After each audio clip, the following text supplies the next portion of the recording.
back to the Bookshelf Odyssey. My name is Art, and welcome back to a brand new season. It's been a while, as I mentioned in previous videos on my booktube channel. Life had got busy with moving and all sorts of other my son got married, lots of exciting things happening in my life, but that is all settled down now, and I'm looking forward to getting back to a new season of the podcast where I interview authors about their writing journey, where they find creativity, what their books are about, what they love to read, everything you'd want to know about an author, and sometimes a lot more. I've got a great lineup of guests coming your way this season. And I don't know how long the season will run for. We've got episodes that will come out between now and if I do it every week or every other week, I'm not sure yet how that will work. But say subscribe to my channel and you will obviously get those when I publish. I have just recently crossed over 900 subscribers on my YouTube channel, and I am just overjoyed by that number. That's an amazing number, and I'm really hoping to get to 1,000 subscribers this year. So if you are watching this on YouTube and you're not subscribed yet, please make sure you do that if you like what I put out, and I'd love to have you as part of our community. My guest today, I had such a fun time chatting with her. Her name is Stefanie Santone, and she's just written a book called, let me get it here, and she's just written a book called Tangled Magic, a Norse Mythology Urban Fantasy, and it's part of the Goddesses Inc. series. It's kind of a urban fantasy / mystery. So Stefanie and I, we talk about her writing journey, of course, and I give her some important questions like, do you like coffee or tea? You know, things like that you want to know. But one of the main topics of our conversation is we also talk about mental health. That is a majority of what the second part of our episode is about. So there's a chance of going to divide this episode up into two parts because I want, I'm not sure how long the episode will be. I can't wait for you to get to know her and read her book. I'm really excited about what could, where this series will go next. So really, without any further ado, I'm going to go ahead and play the interview I had with Stefanie Santone, and then wrap up a few things at the end.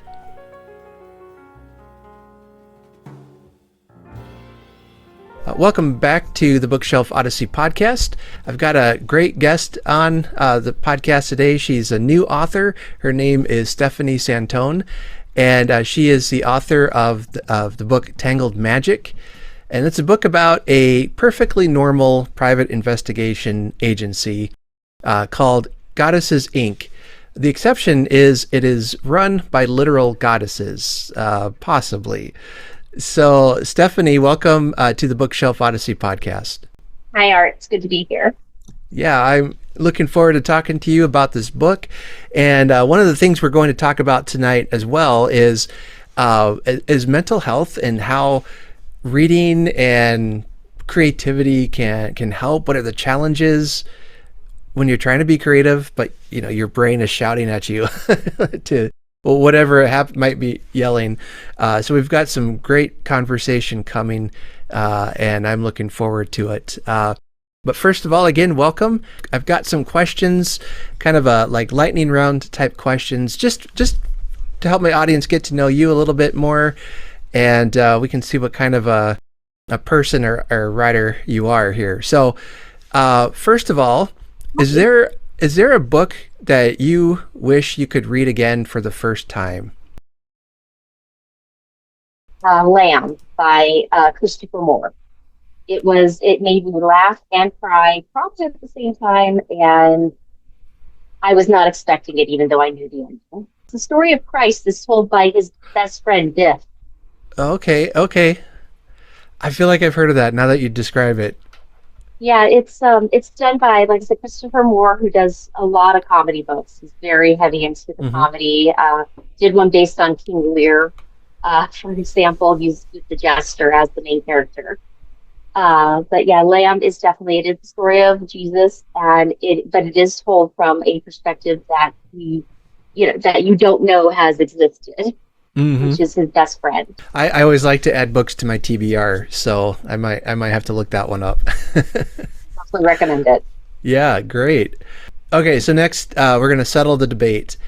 Do you prefer ebook, audiobook, or physical book? Yes. Yes. Okay, perfect answer. Yes. I will take any of them at any time. All right. I don't want to spoil the question for any future guests, but that's the right answer. All books are That's right. That's right. My wife always says audiobooks is a real book. It's reading. There's some nostalgia there, I think, because it's getting told to you like you're a kid and you're getting read to by your family again. Mm-hmm. I mean that's kind of how I look at it when people say it's not reading. I'm like, well, did no one read to you as a Maybe not. Yeah. All right. And then for writing, are you a plotter, a pantser, or somewhere in between? plotter?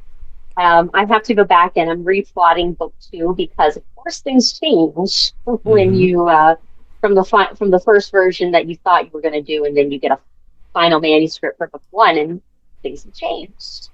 So Right. I couldn't even just sit there and go, oh, I'll just rewrite these parts. Now, are you a cat person, dog person, or something else entirely? I'm an animal person. I do have four cats in our family because Mm-hmm. different people have different cats, so I technically have one. But there's four cats in the house, and if we could have dogs and cats together, we would. If we could have horses, I think we would. Myself, I'm a dog person. My dog is actually right over here. Hmm. She's taking a nap.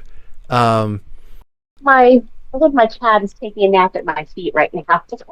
all right. All right. That's where they're supposed to be. That's Right. right. That's right. Anyone who says they hate dogs are not welcome back on the podcast, just so we know. No. And then coffee, tea, or something else. Coffee, tea, and hot chocolate. I will take any of those, but coffee I will drink day and night. And I will just, Mm, there's a reason they come in pots. that's right. All right, then one more. What is something that never fails to make you smile? Oh, okay. The noises my cat. She chirps. Oh, She chirps. It's the cutest darn thing. She wants something. She wants to be pet. She'll chirp at you. It's mm, time for food. Chirp, chirp. She doesn't really meow. that's great. Yeah, we had a cat growing up he'd lay in the window and watch the birds, and he would like chatter, Oh, that little chatter noise they make.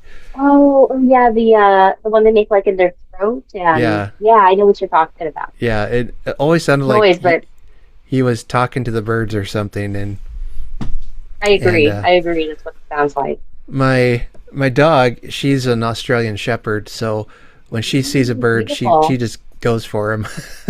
Like, I it's my had a new bird toy. dog growing up. Yeah, Yeah. I had an English Springer, and we actually had her point a couple of times. It's like we're not doing anything with that, but Yeah. She's usually pretty chill for an Aussie, but she sees the rabbit, squirrels, car, whatever. It just like something triggers in her brain, and she just goes psycho. yeah, time to take off, right? That's right. Yeah. Yeah. All right. Well, I think we got to know you a little bit more. So I think based on your answers, you're definitely a kindred spirit. So glad Right. to glad to have you on. Good to be um, here. Good to be yeah. Well, let's dig into your writing journey and your book. It's your first one. That's got to be and, exciting. and terrifying Yeah. because I've written books before, but I've never, and I've had them edited even. I had a book coach who was helping me for a while, especially when my mental health was best. Hmm. And it was just very putting it out there. I kept wanting to go back and edit it, thinking there's no way this book is good enough still. I've heard that so many times that given the opportunity, we'd probably never finish a book. We just edit for some of us. I agree. And there's a point where you just have to say, okay, it's going out in the world. I'm surprised that I've gotten some pretty decent comments so far, and it made my every. Yeah. Now, are you one who will read reviews, or do you stay away from those? I will read the positive reviews. I think I've got my roommate. She's also a writer actually, and so we read each other's reviews. Okay. So that way we to know if it's something that we want the other person to. Right. Because it's not that criticism can't be helpful. It's just sometimes the person behind the keyboard isn't trying to be helpful. Well, yeah, there's that, and it's like, I don't know, you don't need to see a review necessarily that says you suck. I hope you never write again. Right. So if it's going to say that, and you've got this 1-star review there that says that, I don't want to read them, and it's not helpful because it's not criticism. It's just their opinion that I suck. I don't often leave like written reviews unless a book has profoundly just hit me, mostly because I'm lazy. I don't want to write it. Guilty. Yeah. So Goodreads, like, yep, 5 stars. Oh, 1 star. I'm not going to tell you why. You'll have to read it yourself. I think that's the fine way to do it, is because ratings mean a lot too. So it's like, even if you're not reviewing it, having a rating still helps an author a lot, one way or the other. It's still helpful. And helps to review. It helps people who are looking for the book too. Yeah, especially on if I can mention your YouTube videos. Those watching, make sure you push the thumbs up, even if you hate it. No, you won't see more of the content you hate unless you support it. That's right. Yeah, exactly. All right, where were we? Okay, so you're. I easily get distracted. Don't mind me. Me too. I'm a little bit of a sarcastic brat, so I. Oh, fun. Got that going for you. Sorry. Okay, no, hey, that's a good vibe. Again, in your bio, it said that you woke up one day when you were 13 and decided you wanted to be a writer. Let's look into that. What was that experience? Can you flesh that out for us? I can try, but it was basically what it sounds like. Star Wars was really. I'm gonna date myself here. Star Wars had recently been released on VHS in the 90s. I remember. And I was yep. And I watched those tapes until they wore out, and until we got the DVDs a few years later. But that was my catalyst. It was watching Star Wars and other things like it. Like, I'll throw out Star Trek here because I'm both. You cannot choose. And so it was watching these things and realizing that I wanted to tell a story like this. So I sat down and I started writing. And I wrote a story that was really like Star Wars, actually. Really like Star Wars. So, that never saw the light of day and has since seen a lot of gasoline. But it was what started it. And when I was a couple years later, because I was mocked for wanting to do this, of course, because kids were cruel when I was 13. So a couple years later, I got the writing bug again, but this time I was reading fan fiction. And I started talking to my dad about it, and he's like, yeah, why can't you? You totally do. And so I did, and I wrote Sailor Moon fan fiction for years. And that's where it started. And I just never stopped. Yeah, I have heard, especially that first Star Wars film, that it really follows that hero's journey structure, that Luke goes through. Yeah, I was a kid in the 80s and a teen in the 90s, but Star Wars was a huge part of my life, and Star Trek as well. I'm not going to choose either one. They're both great. And I don't know how people do. I know. we had Star Wars on laser disc in the 80s. So that was Oh really yeah. high tech technology Oh there. gosh, And yeah, that was cutting edge technology back in the 80s, yeah, especially for being at home. right. And my dad would joke anytime he'd want us to come, from outside or in our rooms or wherever, he would just have to put Star Wars in. And as soon as we heard the opening, you know, the 20th Century Yes. Fox fanfare and John Williams music, man, we'd come running, you know, and we all loved it so much. So Mm. yeah, That was yeah, me, and I would watch it with my parents, and even my brother would watch it with us, and it was a family thing. We watched all of the Next Generation live I can still remember. Um, I can still remember the end of Star Trek: The Next Generation, and it's just hmm and Hugh and the ship is shaking, and I just what a moment! Something like that when you're younger. hmm Deep Space Nine was my favorite. Uh, that's This one, such a good show, and I think it was partly a because Voyager first thing. okay, yeah. Sorry, I didn't even cut you off. No, no, that's fine. Voyager was I enjoyed that too. Mhm. But Deep Space Nine, like I came into Star Trek: The Next Generation like mid series, and then really got into it. But then Deep Space Nine was like the first original Star Trek show I watched from the beginning, so it has some Oh, okay. Yeah. had some nostalgia to it, and I Yeah, that's love that great. I love that it went dark. You know that it got pretty dark in some Hmm. episodes, and I love that. Um, But they still had Quark, who was perhaps one of my favorite characters ever. yes, Quark was great. I love the Ferengi, so anytime they were on, I was like, oh, this is perfect.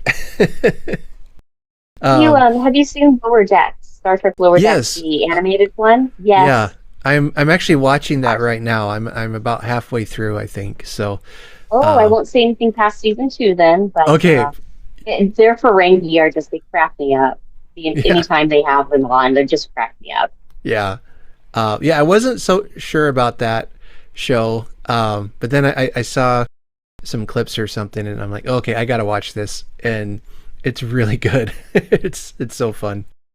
I was the same. One of my best friend had to turn me on to it. And she's like, "I promise you'll like it. It's Star Trek." And I'm like, "Is it though?" And then I watched it. No, yeah, it's Star Trek. Hmm. It's meta Star Trek, but it's definitely Star Trek. Yeah, yeah.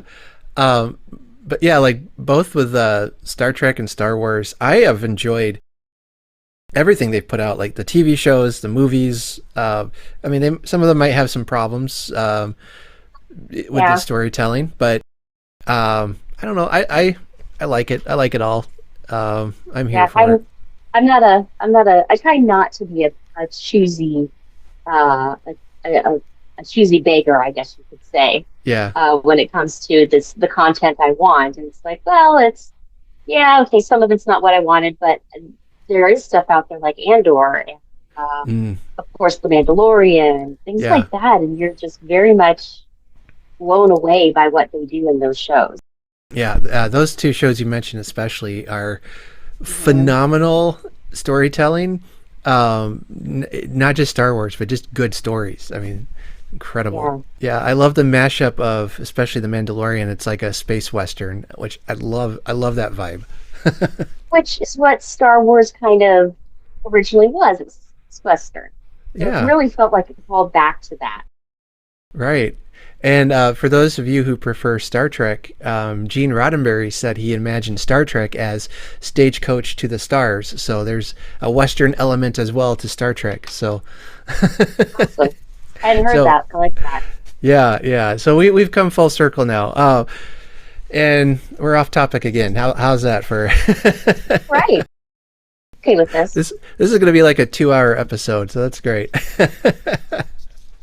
No, all right. So yeah, you're inspired to be a writer, and I love that Star Trek or Star Wars inspired that. That's I don't know, that's a story universe that means a lot to me, and when I see people Hmm.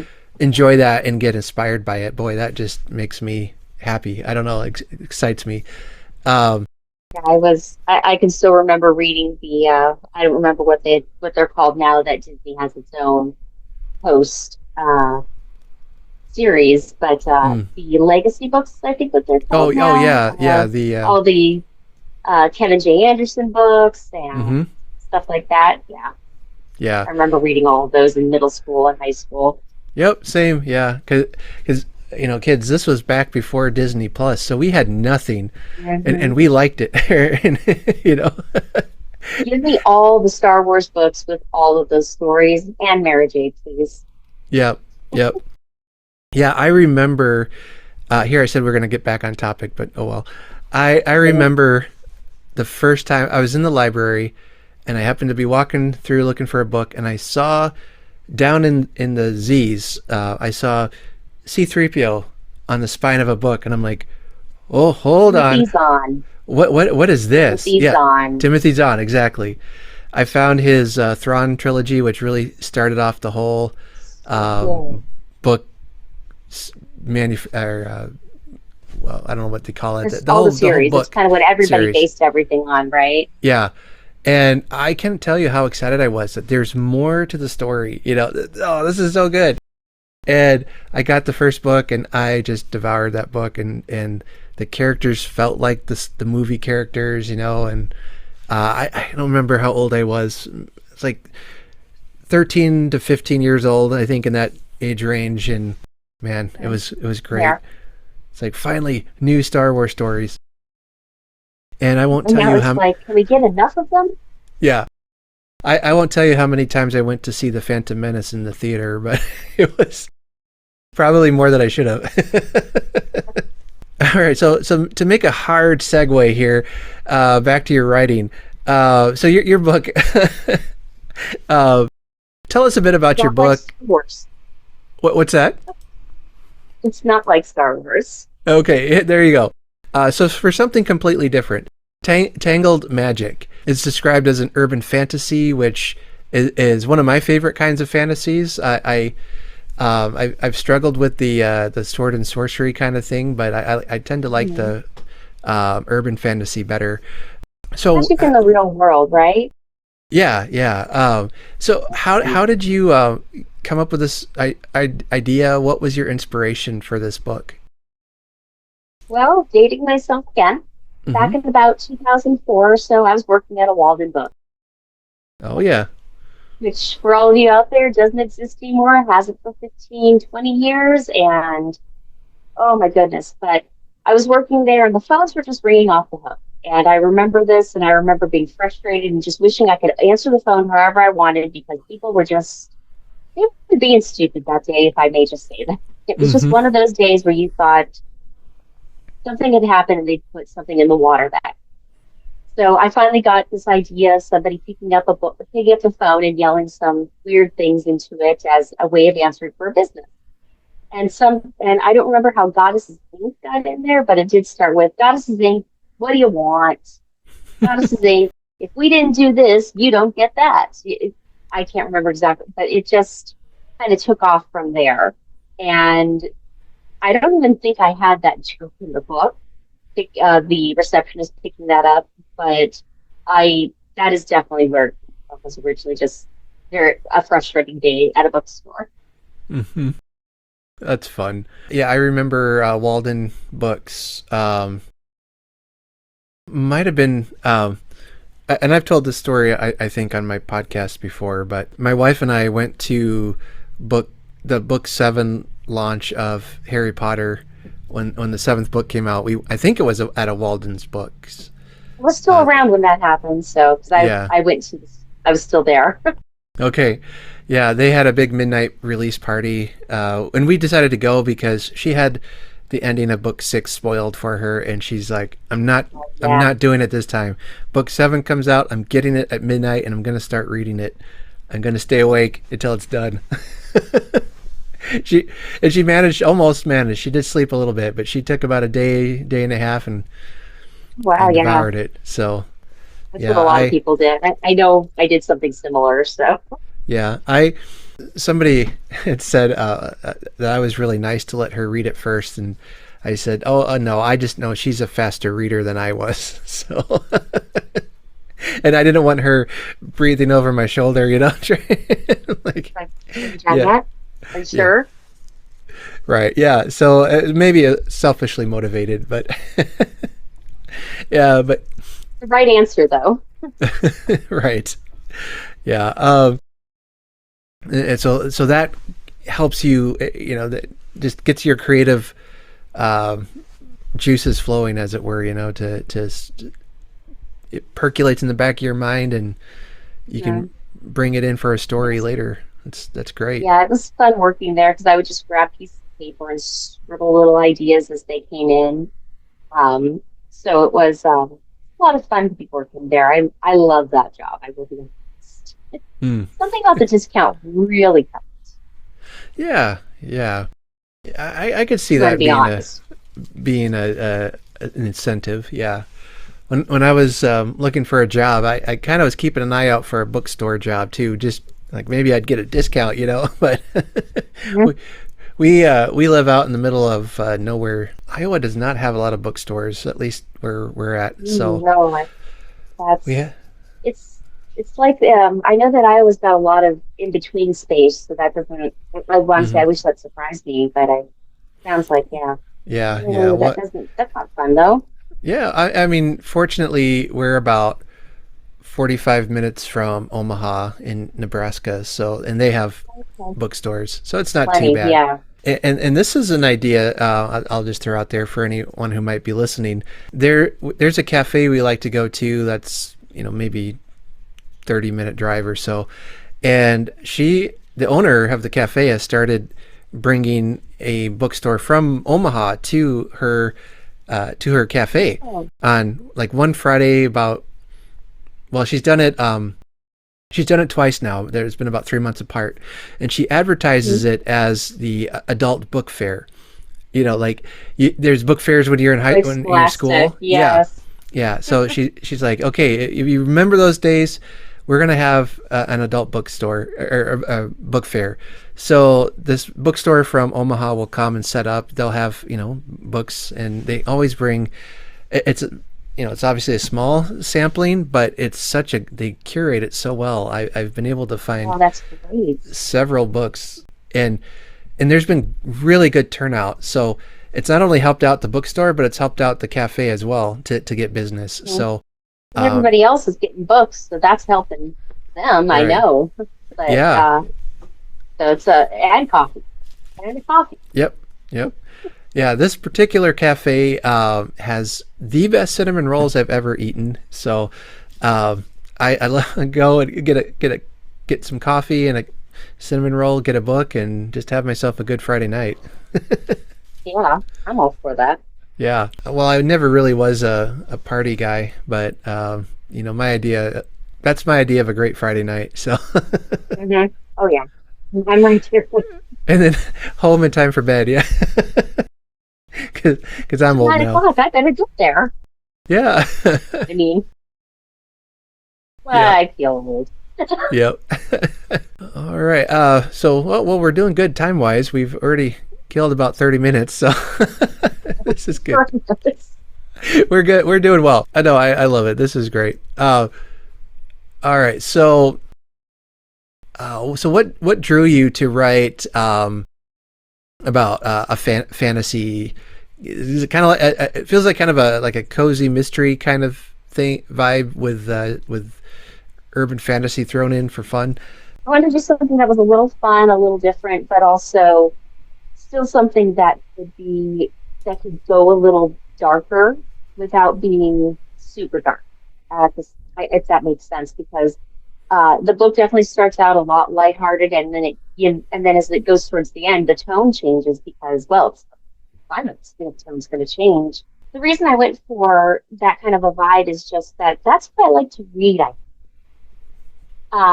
I like to read things that are fun and lighthearted, but also as it goes on, it's like, oh, maybe this wasn't as lighthearted as I thought. But Mm-hmm. it's not. But it's not something you weren't also at the same time expecting, because it's not going to be. How fun is a book going to be if it continues just continuously lighthearted? And if you don't have your trials, fun. Mm-hmm. Right. You got to have the challenge. the journey really to overcome. Mhm. It can be difficult, I think, to nail the vibe that you really want.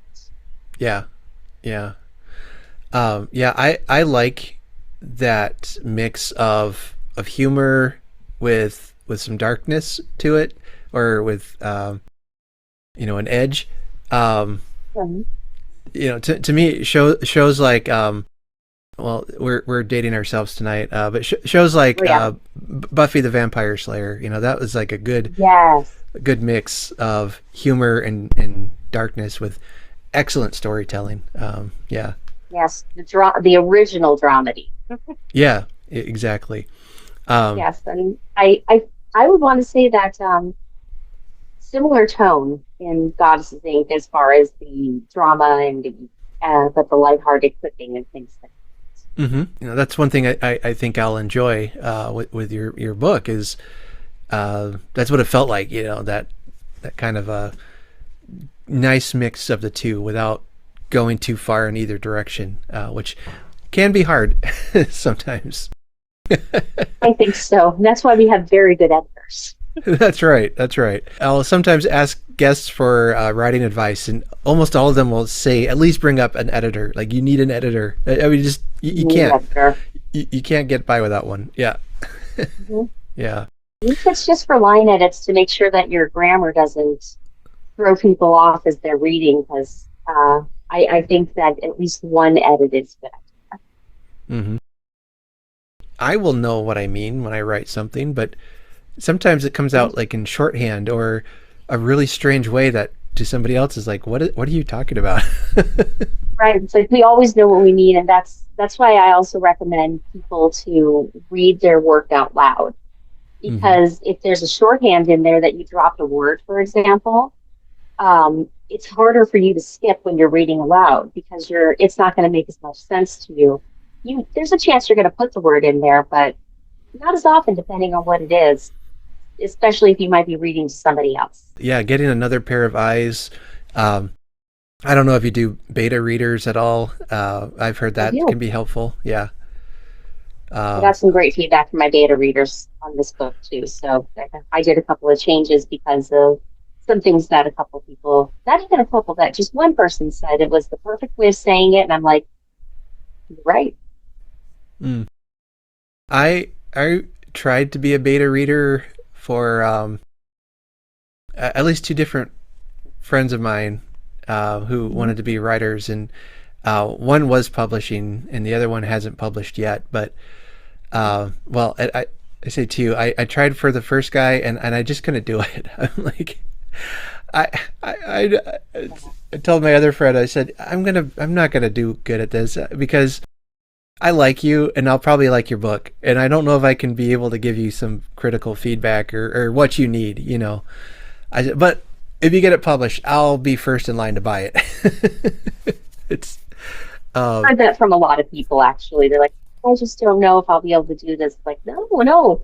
Thank you for being honest. I think people would rather you be honest about something like that than waste their time. It is kind of what it might come down to, not so harsh there, but you don't want to do that to people. Instead, you'd rather leave them a 5-star rating. Right. Yeah. Yeah. Or, have them on my podcast, that's, I do this so I don't have to beta read something. I've got ideas now, Yeah. to get out of beta reading. Yeah, that's right. Yeah. But yeah, if I like something, I mean, I'll just praise it to the point where people wonder if I'm even being genuine. Like, yeah, no, it's really good. I love this book so much, or I love the story so much. Yeah. I swear I'm not. Yeah. Yeah. I understand. That's a sticky slope that you can get on with it, then if people think you're overpraising something. Right. It's like, right. no, it really just is that good. At least to me, At least to you, and that's what matters. Yeah, I tend to not want to dwell on negative things anyway. So I'm like, yeah, there's some negative things I could say. For instance, going back to Star Wars, I could say some negative things about some of the things that have come out lately, but there's plenty of that online. No. What's that? Yeah, I said movie 8 and 9, for example, but yeah, Yeah, you're right. yeah, Just get that out. yeah. We don't, you just do a search for that. Just type in Star Wars 8, 9, and there you go, Yep, you for can find example. all you want, and I'm just gonna enjoy it, and I'll even make fun of my own of my favorite movies, like the movies that I think are perfect. I'll Yes. still make fun of them. So you know, Well, don't. no, no, that's fun. I think that's fun to do because some of my favorite movies, I love comedy. I do love comedy, and Leslie Nielsen was a god amongst men, in my opinion. Yes. The best straight man there is. Even though I like watch Leslie Nielsen all the time, and it's a movie to be made fun of. There are still things that are just I insert my own commentary in the movie because I've Mm-hmm. seen it 30 times. Uh-huh. Yeah, yeah. I've started calling myself a story enthusiast because I love Mhm. stories. I'm probably not going to give you a deep dive critical analysis of Dickens. You know, he's probably one of my favorite writers, but I will talk your ear off about how wonderful his stories are and how much I enjoy Mhm. them. And Oh, yeah. some of the things I've maybe learned or pick up in the story, but yeah, if you want critical analysis, you'll have to go to another channel. Yeah, that's I did that in college, and I'm not doing it anymore. Yeah, yeah. I almost feel like it for me. It ruins the fun of reading or of the story. You know, to say, well, Yeah. this wasn't executed well, and the imagery in this was wrong or whatever. But I'm like, oh, who cares? That was fun. Well, at least as my biography says, I did a literature BA instead of being Mm, writing right, because apparently who cares? But I did that specifically because I didn't want to be doing that to other people's stories. If I was going to be doing that, I wanted to be doing it to somebody who really doesn't care because they're probably no longer around. right. So that's how I kind of got around that. It's like, I may as well do it about the Scarlet Letter if I'm going to do anything. There you go. Yeah, I mean, the author's dead. He won't care. There you go. Yeah, Exactly. yeah, yeah.